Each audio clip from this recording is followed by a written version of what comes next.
I have not seen a lot of other racing movies, but the ones I have seen tend to err on the side of incredible and ridiculous. There's nothing worse for a car person than watching a movie and seeing something totally out of context. You're watching, say, like a period 50s movie and a 70s Volkswagen Beetle goes by. That's the most annoying thing in the world to a car person. I love cars, I love racing, I love all that.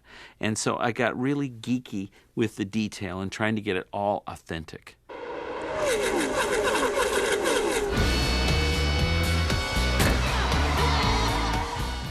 One of the things that has really impressed me in the way John has approached this movie is absolute determination to get it right.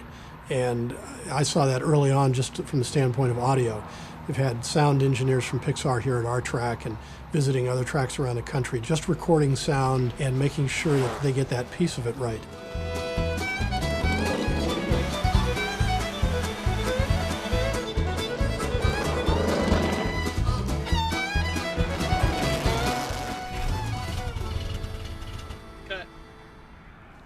You'll hear that in the movie.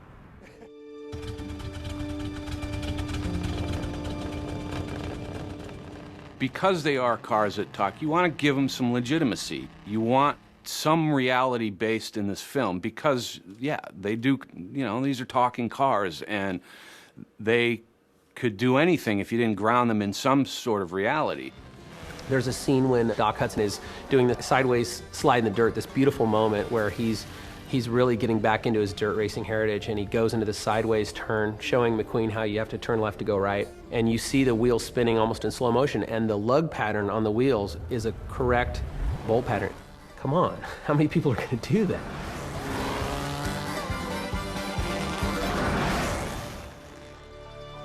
There's these icons in the racing world, and I got to meet them, and I got to talk to them, and the more I talked to them, the more I realized I want them in this movie, because you can't reproduce the way they sound.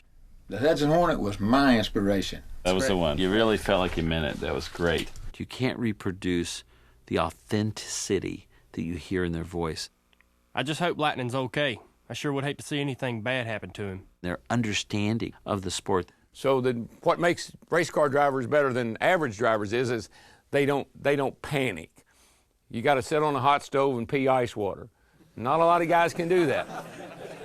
It's hard to do. Oh, he's got it in the bag. Call in the dogs, put out the fire. We're going to crown us a new champion. I think one of the things that appeals to people as fans of motor racing is you see guys going fast around a racetrack, and we all drive cars, and we all have that sense that we could mash the pedal and do what they're doing ourselves. And until you get in a car with a professional driver going around a racetrack, it's really difficult to understand how skilled these guys are relative to what the rest of us can do in a car. All of the animators who were working on this movie came and spent a day at the track, and it's an amazing sensation, and I think having them go through that experience and understand some of the dynamics was a pretty key element. I love this job! It was kind of scary to think that, you know, these guys are going to drive that fast in this. They were just so casual about it. They weren't even taking it to the full extent.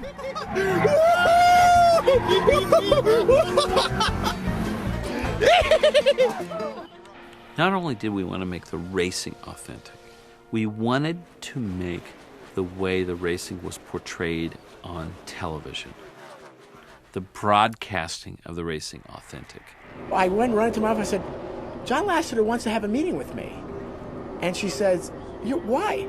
I said, hey, they say he wants to talk about racing on TV. Camera one is right at the start-finish line, so he sweeps all the way through, and usually I use camera one all the way through if I'm doing the pointers. Camera three is the exit of pit road. Season points lead, heading into the final race of the season. The racing scenes just knocked my socks off. They did exactly what we talked about and what they said they were going to try to do, my little suggestions, and they put it all together, and it was like everything I want to do live for Fox.